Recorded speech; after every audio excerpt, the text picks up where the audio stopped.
आपके स्क्रीन्स पर ये जितने भी बैठे हुए नौजवान नज़र आ रहे हैं, ये बैठ कर के कोई ध्यान यानी मेडिटेशन नहीं कर रहे हैं, ना ही बैठ कर के कोई दुआ पूजा या अर्चना कर रहे हैं। ये तमाम वो महारथी हैं जो हम जैसे लोगों को, भोली भाली जनता को तरह तरह के लालच दे करके फंसाया करते थे। ये पूरा एक फ़र्ज़ी call centre, fake call centre racket था, इसकी पूरी चेन थी। इसको दिल्ली पुलिस की क्राइम ब्रांच ने बाकायदा छापामारी करके अलग अलग जगहों से इन्हें गिरफ़्तार किया।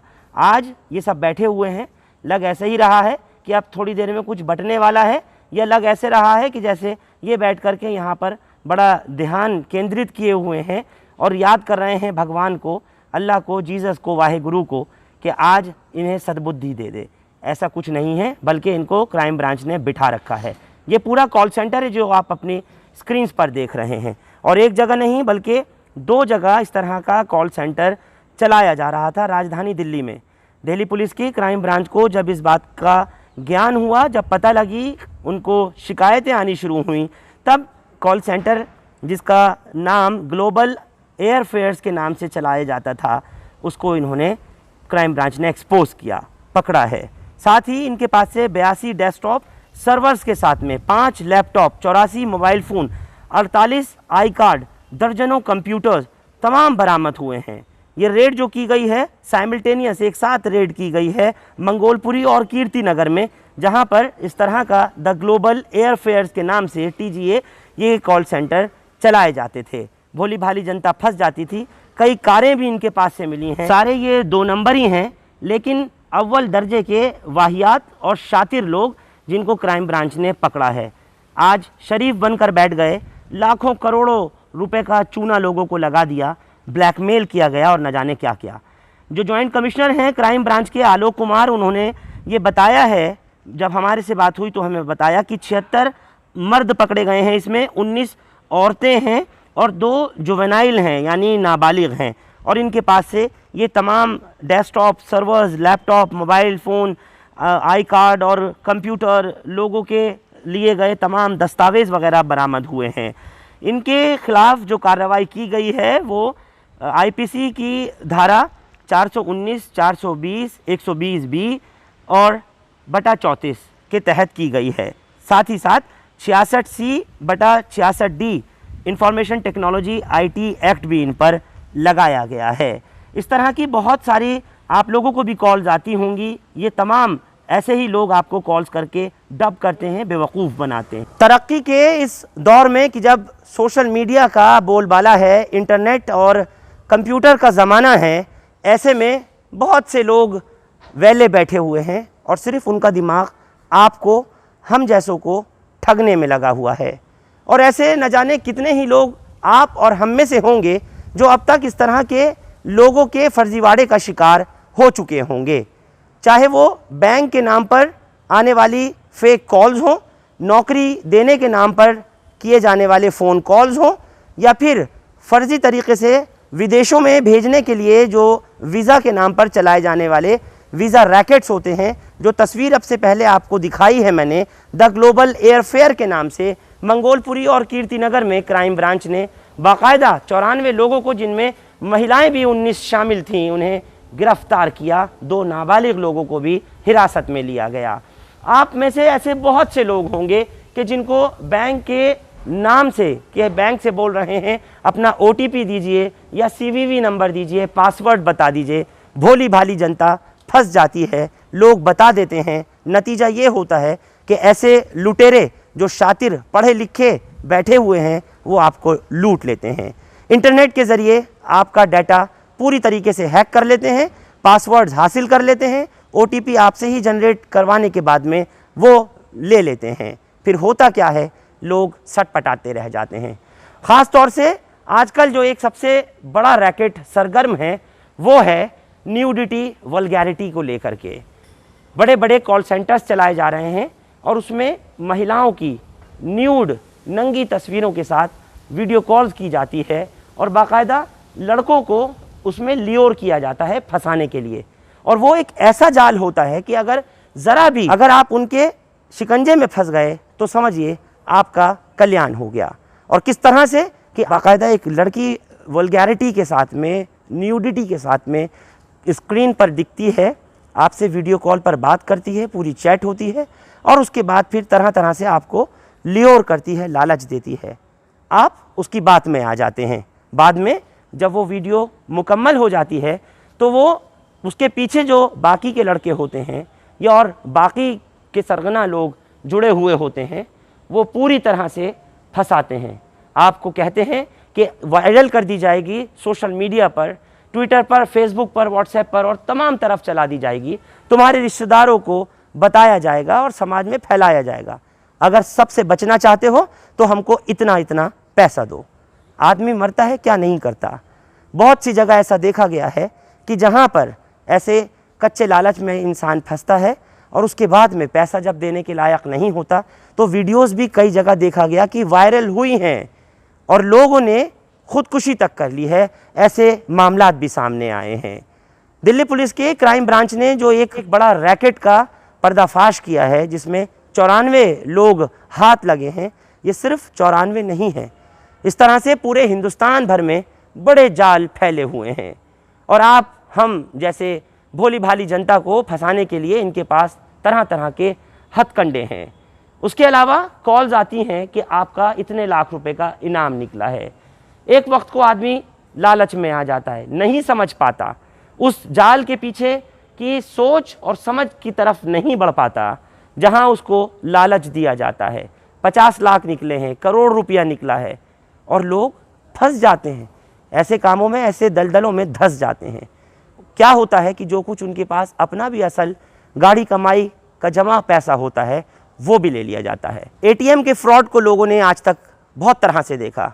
इसी तरह से इंटरनेट के ज़रिए तरह तरह के जाल बिछाए जा रहे हैं आज के इस डिजिटल डेवलप्ड वर्ल्ड में।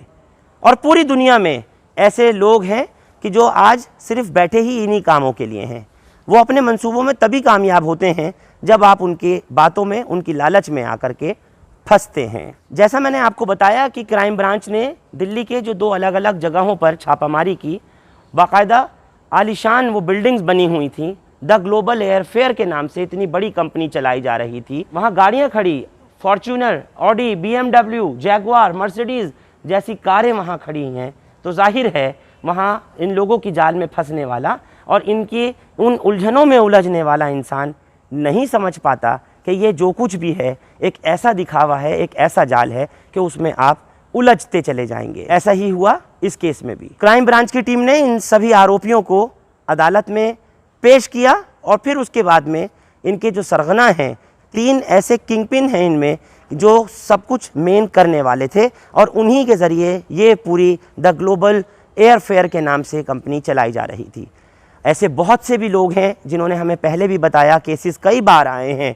और कैसे केसेस आए हैं कि आपको वीज़ा दिला दिया जाएगा, विदेशों में जाकर के आप नौकरी कर सकते हैं। आपके परिवार का जो भी ज़रूरतमंद है, जो आजकल क्योंकि अनएम्प्लॉयमेंट, बेरोज़गारी चरम पर है, बहुत ज़्यादा है, तो लोग सोचते हैं कि शायद देश में तो कुछ हो नहीं रहा, विदेश में जाकर के काम कर लेंगे। लेकिन वो लोग भी फंस जाते हैं और उन लोगों को वीज़ा दिलाने के नाम पर उनसे पासपोर्ट ले लिया जाता है, उनके दस्तावेज़ हासिल कर लिए जाते हैं और जाता कोई है नहीं बाहर, बल्कि उनको और दूसरे तरीके से पैसे उनसे ऐंठ लिए जाते हैं।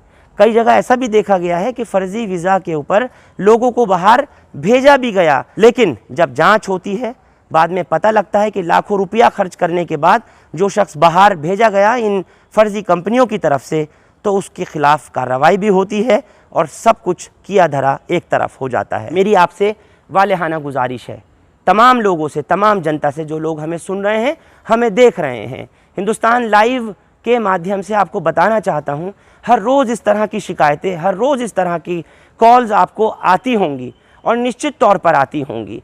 कई लोग शिकार भी हुए होंगे।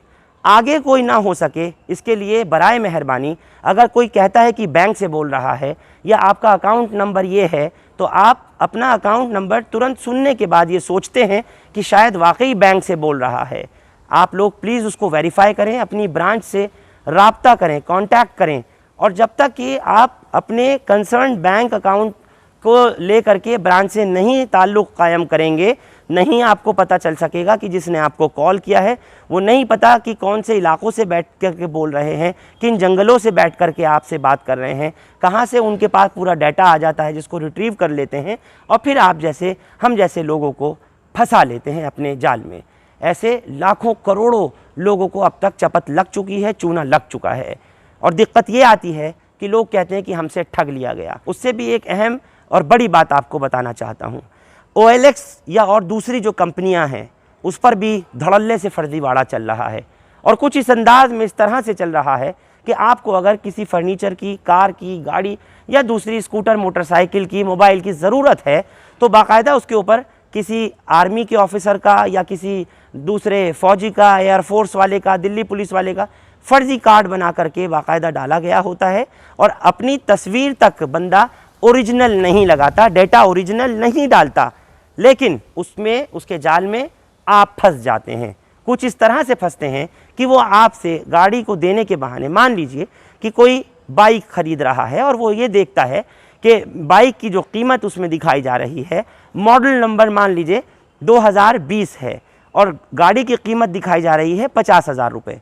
आदमी सोचता है कि इस गाड़ी को अगर मैं बाज़ार से ख़रीदता हूँ और जो कि सिर्फ चंद महीने पहले की या 1 साल पहले का मॉडल है, तो क्यों ना मैं फिर 50,000 में इसको ख़रीद लूँ, जबकि मार्केट वैल्यू नई गाड़ी की 1 लाख रुपए की है उस बाइक की। फ़र्ज़ कीजिए जिसके बारे में मैं बता रहा हूँ। एक शख्स किस तरह से जाल में आता है वो ये समझने की कोशिश कीजिएगा। ये बंदा जो अपने आप को ये इम्पर्सनेट करता है कि मैं कोई फ़ौजी हूँ, एयरफोर्स का हूँ, आर्मी का हूँ, दिल्ली पुलिस का हूँ, नेवी का हूँ या कोई एक आम आदमी हूँ, जो अपनी गाड़ी की फ़ोटो दिखा रहा है वो एक्चुअली उसकी गाड़ी है ही नहीं और जो वो पर्टिकुलर्स आपके साथ शेयर कर रहा है वो उसके हैं ही नहीं।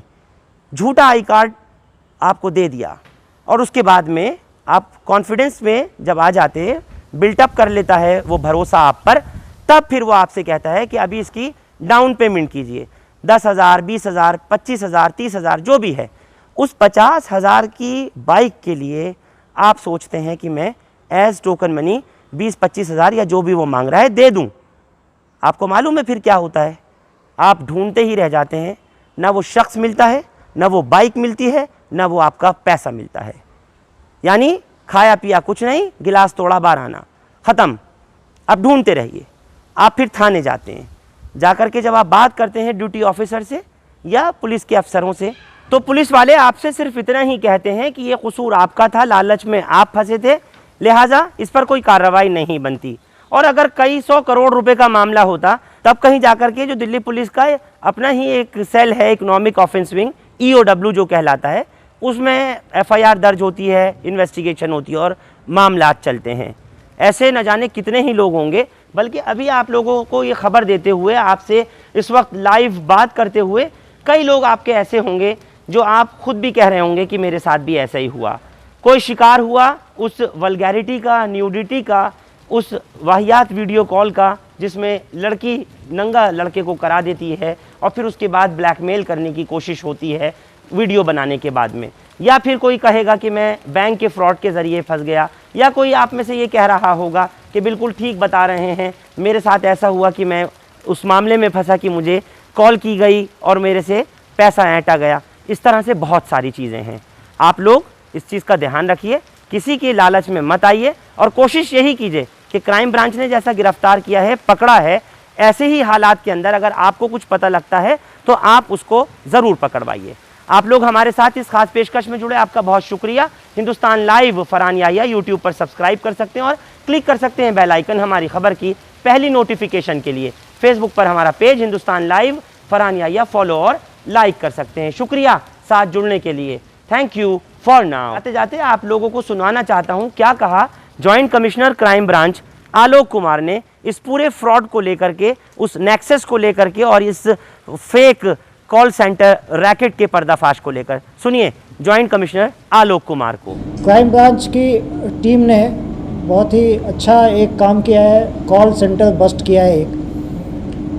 एक इन्फॉर्मेशन मिली थी कि कीर्ति नगर में एक कॉल सेंटर है जहां से US सिटीजन्स को, US में रहने वाले लोगों को चीट किया जा रहा है। सूचना के बाद DCP मनोज, ACP मयंक बंसल, इन लोगों की टीम वहां पे पहुंची और वहाँ से पता चला कि कॉल सेंटर एक चलाया जा रहा था जो कि कई तरह की इलीगैलिटीज उसमें इन्वॉल्व थी, including bypassing of international calling का जो गेटवे है उसको भी किया जा रहा था। और वहाँ से कुछ लोग मिले जो कि इस कॉल सेंटर को चला रहे थे।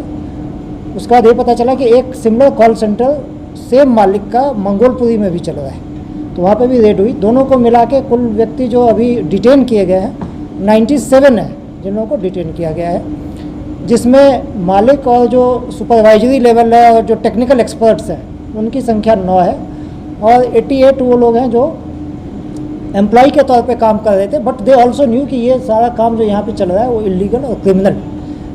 इसमें इनका जो था मेथड ऑफ चीटिंग था वो ये था कि ये गलत तरीके से इन्होंने यूएस के कुछ सिटीजन्स जिनको सोशल सिक्योरिटी नंबर मिलता है उन लोगों का डेटा ले रखा था, उनको यहाँ से कॉल करते थे। सोशल सर्विस एडमिनिस्ट्रेशन एक डिपार्टमेंट होता है वहाँ पे, जिसके ऑफिसर्स के तौर पे उनको कॉल करते थे और उनको ये बताते थे कि आपके बैंक अकाउंट से या आपके कार्ड से फ्रॉडुलेंट ट्रांजैक्शन हुए हैं, जिसकी वजह से आप लॉ एनफोर्समेंट एजेंसी की निगाह में है, हमारी निगाह में है, और आपका जो सोशल सिक्योरिटी कार्ड है इसको सस्पेंड किया जाएगा। इस तरह का वो थ्रेट करते थे उनको। जब इस थ्रेट के बाद कई लोग जो झांसे में इनके आ जाते थे वो कहते थे कि कैसे इस सस्पेंशन से बचा जा सकता है, क्योंकि ये उस तरह के लोग हैं जिनको यूएस सरकार से सोशल सिक्योरिटी कार्ड के जिनका होता है उनको कुछ फाइनेंशियल सपोर्ट मिलती है। अगर वो फाइनेंशियल सपोर्ट नहीं मिलेगा तो फिर उनको दिक्कत हो सकती है। तो उसके एवज में फिर ये उनसे नेगोशिएट करते थे कि आपका हम सस्पेंड नहीं करेंगे, इसके लिए आप ऐसा है कि एक ये गिफ्ट वाउचर है, ये आप जो है इतने का $500 का $400 का जो भी उनका नेगोशिएशन में सेट होता था, वो गिफ्ट वाउचर जो है उसका वो आप ख़रीद लें और उसका जो कूपन कोड है और उसका जो पिन है वो आप हमें बता दें। फिर आपको ये 72 घंटे में या 6 दिन में 5 दिन में आपको ये वापस रीइम्बर्स हो जाएगा, लेकिन बचने का और आपके पास कोई तरीका नहीं है, नहीं तो आपका कार्ड सस्पेंड हो जाएगा। तो इसके बाद वो जो कूपन कोड होता था और पिन होता था उसको ये दे देते थे। एक ब्लॉकर नाम का व्यक्ति होता है, इस तरह के जो व्यवसाय में लोग हैं ठगी के, उनके पार्लेंस में उसको ब्लॉकर कहा जाता है। तो ब्लॉकर को ये लोग ये कूपन कोड और पिन देते थे, और उसके बाद उसके एवज में वो कैश कराने का जो कूपन कोड है और जो पिन जब उसको मिल जाता था तो ब्लॉकर उसको कैश कराता था, और उसके बाद फिर इनको कैश पैसा यहाँ पे हवाला के माध्यमों से मिलता था। तो ये अभी तक इनका जो समझ में आया कि इस तरीके से ये सारा काम ये करते थे, ये काफ़ी बड़े पैमाने पे लगता है इस काम को किया जा रहा था, क्योंकि आप देख ही रहे हैं कि इतने लाइन्स इन्होंने एक साथ लगा रखी थी। करीब 90 के आसपास एम्प्लॉयज़ इनके थे। 4-5 महीने से ये काम चल रहा था। इस जो इनिशियल तहकीकात है उसमें इस बात की पुष्टि हुई है। इसमें कई सारी चीज़ें हैं जो चूँकि ये रात में रेड हुई है, अभी इन्वेस्टिगेशन में सामने आनी है। एक तो ब्लॉकर इनको डेटा भी मुहैया कराता था, जो किन लोगों के सर्विस सोशल सिक्योरिटी कार्ड्स हैं, ये डेटा भी ब्लॉकर इनको मुहैया कराता था। वो डेटा वो डार्कनेट से शायद लेता था। तो इस चीज़ की भी अभी तफ्तीश होनी बाकी है। ब्लॉकर की फिजिकल लोकेशन कहाँ पे, इस चीज़ की भी तफ्तीश होनी बाकी है। उसका कैश कराने का क्या तरीका था वो भी अभी सामने लाना बाकी है। इस तरह की बहुत सारी चीज़ें इसमें देखनी बाकी है। मोटे तौर पर हम समझते हैं जैसे इसने किराए पे ले रखा था, एक पूरी बिल्डिंग ले रखी थी, और टेली1 के नाम से इसने एक वेबसाइट भी खोल रखी थी, वो भी शायद फर्जी वेबसाइट है, वो भी हम देख रहे हैं। उसके भी हम इंग्रेडिएंट सेक्शन जो 467, 468 वगैरह हम उसमें लगा रहे हैं आईपीसी की। तो 4 लाख का किराया 1 महीने का ये देता था, और अगर 100 के आसपास इसके एम्प्लॉयज़ थे, करीब उनको 30-1,000 पर एम्प्लॉई देता था। तो मोटे तौर पे 30 लाख के आसपास इसका सैलरी बिल था। तो ये एक बड़े पैमाने पे चीटिंग का ये पूरा रैकेट चल रहा था, जिसको क्राइम ब्रांच की टीम ने बस्ट किया है। और इसके जो बाकी सूत्र हैं इन्वेस्टिगेशन के, जो मैंने बताया, कई सारी चीज़ें हैं जिस पे अभी हमें काम कर रहे हैं और करना है। उसमें और कौन से कैरेक्टर्स हैं और क्या मेथड था, हवाला का पैसा कहाँ से आ रहा था, और किसी बाकी कंट्री में भी क्या इनका कोई सपोर्ट बेस था, ये सारी चीज़ें अभी हम देख रहे हैं। ये तफ्तीश में सामने बाद में धीरे धीरे लाएंगे। कभी कभी ऐसा होता था किसी दिन पाँच लोगों को चीट किया, किसी दिन 7 लोगों को, इस तरह का इनका था। वो अभी सारी डिटेल हम देख रहे हैं, क्योंकि अभी काफ़ी लोग हैं, इन सब से पूछताछ करनी पड़ेगी। उसके बाद इनके जो रजिस्टर्स हैं वो ज़्यादातर कोई फिजिकल रजिस्टर तो मेंटेन नहीं करते थे, तो कहीं पे आई क्लाउड पर सारा डेटा इन्होंने स्टोर किया हुआ है। आई क्लाउड का पासवर्ड क्या वो लेके वो सारा, वो आई क्लाउड का अगर पासवर्ड हमें नहीं मिल पाता है तो उसको तोड़ना पड़ेगा, उसका जो कोड है, ये तमाम चीज़ें अभी इन्वेस्टिगेशन का है। तो इसलिए मैंने कहा कि इसमें कई सारी चीज़ें हैं जो अभी इन्वेस्टिगेशन में सामने आएंगी। इसलिए मैंने आपको मोटे तौर पे जो बताया कि 100 एम्प्लॉई को लेके और इसको चलाना और 30 लाख करीब सैलरी पे खर्च करना, 4-5 लाख रुपए केवल, तो इससे पता चलता है कि इनका टर्नओवर अच्छा खासा था और ये एक्सपेंशन के मोड में भी थे। जो इनिशियल ये कि अभी और भी लाइनें हमें लगानी है, और भी फ्लोर ऐड करने हैं या किसी और लोकेशन में जाना है, तो ये एक बड़े पैमाने पे चल रहा था।